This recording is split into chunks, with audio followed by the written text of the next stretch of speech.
In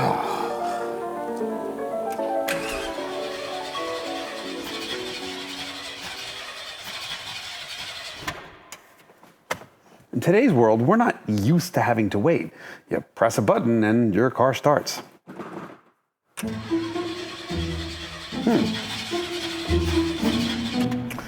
But this is the way it used to be back when dinosaurs and carburetors roamed the earth. You just kept trying, and eventually you knew the goddamn thing was going to start.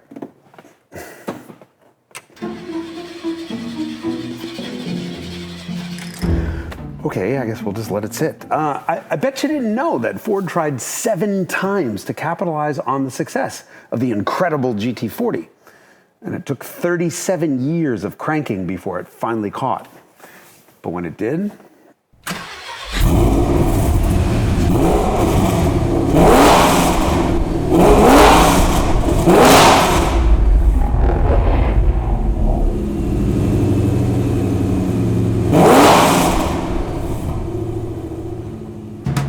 you saw the movie. You know all about the whole Ford versus Ferrari thing. Or do you? The movie was great, but they sort of glossed over a whole bunch of really important stuff.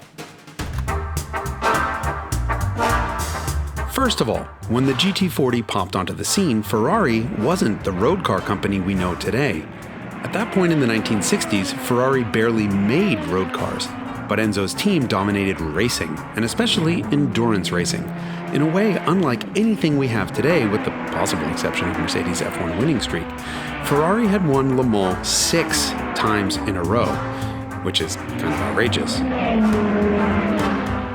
But that doesn't even come close to painting the full picture, because in each one of those 6 years, Ferrari didn't just take first place. Every single year, Ferrari also took second. And with the exception of 1960, the first year of that winning streak, Ferrari also took third place, which means for 6 years in a row, Ferrari took first, second, and third places at Le Mans. Hold on. In 1963, Ferrari took first, second, third, fourth, fifth, and sixth place at Le Mans. So Ford wasn't just up against some company that occasionally won Le Mans. Ferrari completely and totally humiliated all of its competition every single year. And so then Matt Damon walks in dressed up as Carroll Shelby and TLDR. Ford humiliates Ferrari in 1966, finishing first, second, and third. Yeah, you know this. But what I don't think the movie explained all that well was the backlash, that the big American win wasn't a big American win. And that's because the GT40 wasn't really a Ford. And it wasn't really American.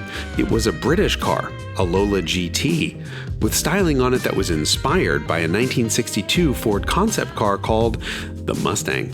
The GT40 used a Ford motor, but the chassis was designed and built in England.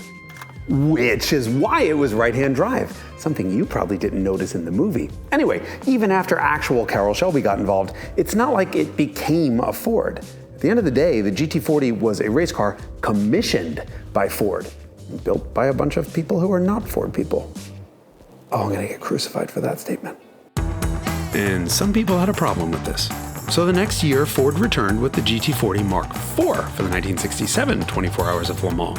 It was then an all-American car, designed and built in the US, powered by an American V8, and just to make sure everybody shut up, it was driven by 2 American drivers, Dan Gurney and AJ Foyt. And it won Le Mans again, finishing 32 miles ahead of the second place car. Which was a Ferrari. And then Ford won the next 2 years, making 4 consecutive wins. Win on Sunday, sell on Monday, so the saying goes. So obviously Ford should have made a GT40 road car to cash in on the success of the GT40 race car, like Mercedes had done with the 300 SL. But they didn't. Ford did make a couple of road-going-ish versions, but neglected to make them usable street cars, with no real openable windows or luggage space, and they cost something like 4 times as much as a Corvette.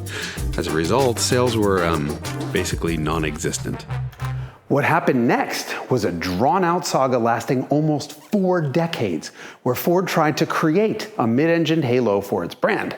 So please ignore that beautiful thing behind me for a second while we leaf through the annals of Ford's crank but no fire history. Ford's first attempt was the GT40, but now by the end of the 1960s, Ford worried that the market was too concerned with looming fuel economy, emissions, and safety requirements. So it died. Number 2, the Mach 2. Part Ranchero pickup truck, part Mustang, and completely bizarre. Killed off because Lee Iacocca instead chose to attempt to sell the Ford-powered De Tomaso Pantera through its US dealerships. Keyword, attempt. Dead. Number 3, the GT40 made for the World Rally Championship with a V6 in the middle.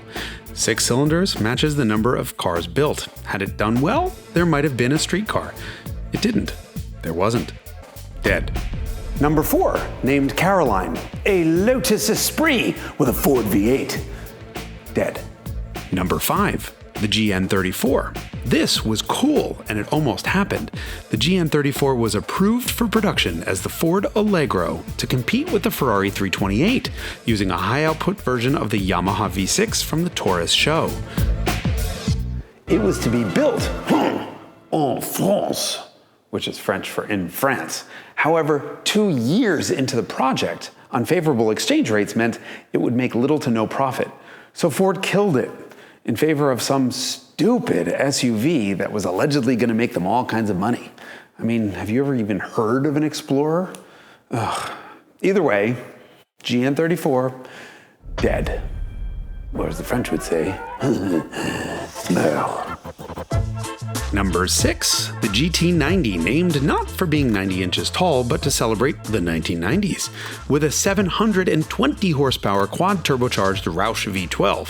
Ford even brought out the 67 Le Mans winner A.J. Foyt, but then killed the GT90 dead. Finally, number 7, the Ford Indigo concept. It looked like the front-engine Plymouth Prowler, but it was a mid-engine thing with a carbon aluminum monocoque and 2 Duratec V6 sandwiched together in the middle to make a 435 horsepower V12. Engine made its way into the Aston Martin lineup. The car went to the grave. Dead. Let's get back to the Plymouth Prowler for a second. One of the guys behind that car was a man named Chris Theodore, and he was also responsible for the Dodge Viper, which he admits was a ripoff, his word not mine, of the Ford Shelby Cobra. And that the Plymouth Prowler was a ripoff of the 1934 Ford. His motivation while at Chrysler was, and I quote, "Let's see what else we can pillage. We don't have any heritage of our own. Let's steal it from somebody else." Completely badass. Next on Chris Theodore's list was a mid-engined Viper to steal from Ford's GT40 glory. But luckily, Ford hired him before he could push that project through while at Chrysler. And then 2 weeks into his job at Ford, Chris Theodore finds himself on an airplane with design director Jay Mays. Everybody gets drunk. Chris whips out a pencil and sketches a GT40. And by the time they landed, the decision was made. Ford was going to make a new one. The project's secret code name was Petunia, because of course no supercar would ever be called Petunia, and the design team spent literal years on it. They created multiple different designs that made their way to full-scale clay models, all mid-engine cars inspired by the GT40, but that had matured into 2000s design language. But no matter what they did, nobody ever loved it. And they were stuck in this purgatory, designing and redesigning this car for like 2 years, until once again, Chris Theodore got busted doodling at an executive meeting. On his sketch pad, yet again, is a GT40. And at that moment, the team realized they had been trying to shove a round Petunia into a square GT40 hole. They didn't need to reinvent the car. Why not just make a new GT40? And that's exactly what they did. Most cars take thousands of pages of nerdy feasibility studies to get approved, including hundreds of thousands of man-hours of careful planning. The GT took a 2-page document, a measly $150 million budget, and one well-played stunt. In October of 2001, just as the design was finally gelling, CEO Jack Nasser was ousted, replaced by Bill Ford. And management decided there needed to be a big announcement to declare that Ford was back. The decision of how to make that announcement lie with COO Nick Shayla. Even after seeing the GT's sketches, he was leaning towards the 49 concept, which had already been shown to the public. Wrong answer. And so Jay Mays, the design director, had one of the full-size fiberglass models painted in Gulf livery, like that. And he parked it in the parking garage directly across from the executive elevator and asked Shayla to please come downstairs for a minute. Well, he did. And when the elevator doors opened, there it was. Headlights on. How are you gonna say no to a face like that? And so the GT was approved, just like that. The project should have taken 50 to 55 months once it was approved, but instead it had to happen in just 15. Bill Ford said it would need to be ready for him to drive one for the Ford's 100th anniversary celebration. If you haven't noticed the 100 in the GT's headlights, well, now you have. Entire books have been written on the challenges involved in making a 2000s road car out of a 1960s race car. This one is particularly good, as is Chris Theodore's own book on Shelby. But one of the most impressive things about the Ford GT is just how true it is to the GT40's looks. It was about 10% bigger, but it was 10% bigger in every dimension, so the proportions didn't change much. The extra inches kept the cabin about the same size, but it meant streetcar things could also fit, like a stereo, openable windows, air conditioning, or crash protection. The engine came straight out of a pickup truck, and then was so heavily modified it didn't really share any parts with the pickup truck engine. But it did keep that 5.4 liter V8's absolutely enormous 105.8 millimeter stroke, which means that at its 6,500 RPM redline, its peak piston speeds were greater than a Ferrari 360 Modena at its 8,500 RPM redline. Oh, Enzo would have had a stroke. But who needs revs when you have stroke and a supercharger? Speaking of Ferrari 360s, that was the Ford GT target. Chris Theodore's pitch was, imagine pulling up to a stoplight in a GT and some guy in gold chains, his image not mine, pulls up in a red Ferrari. The whole premise of the car was that you'd be able to say, my car is faster, it's better looking, and I didn't get ripped off. In fact, Ford bought a Ferrari, a 360, to benchmark it, and they put this bumper sticker on the back, which is so cool.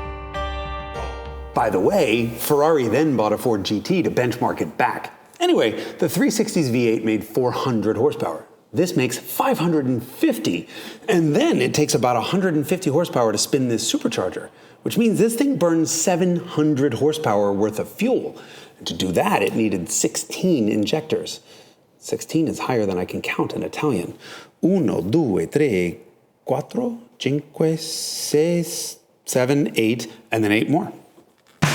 It hit 60 miles an hour in first gear and in only 3.3 seconds. Top speed had to be limited to 205 miles an hour. An unlimited GT would later be clocked at 211.89 miles an hour at Nardo. When the Ford GT went up against not just a regular Ferrari 360, but a 360 Challenge Stradale in a car and driver comparison test, it won. And the opening line was, it wasn't even a contest. Indeed. In other words, this GT did on the street what the GT40 had done on the track, 37 years and 7 aborted attempts later. The lesson is annoyingly simple. If it ain't broke, don't fix it.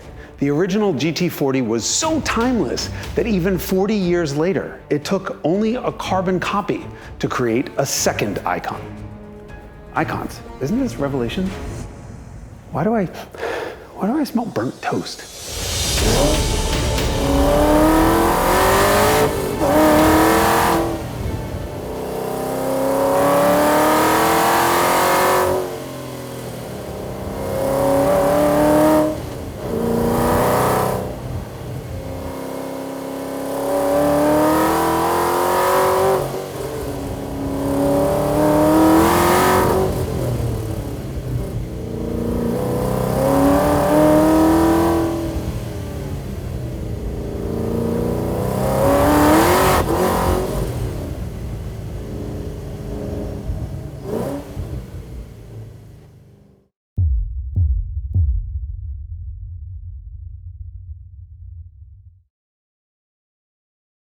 Okay, so you're just gonna keep the Ferrari framed out the entire time, right? Yep. Okay. Action. I'm not some rich YouTuber asking you to like and subscribe. Hey, up, keep the Ferrari out. I'm an automotive journalist asking you to like and subscribe. And that's because that's how YouTube works. If you don't click those buttons, YouTube doesn't know you liked what you've just seen and isn't going to show you any more of it. And if you don't like what you've just seen, well, join the club. And by that, I mean the Hagerty Drivers Club, which gets you access to this award-winning magazine, as well as discounts on amazing stuff. And if you still don't like what you've seen, well, then just leave a nasty comment, because that's how the internet works. I need to go clean that up.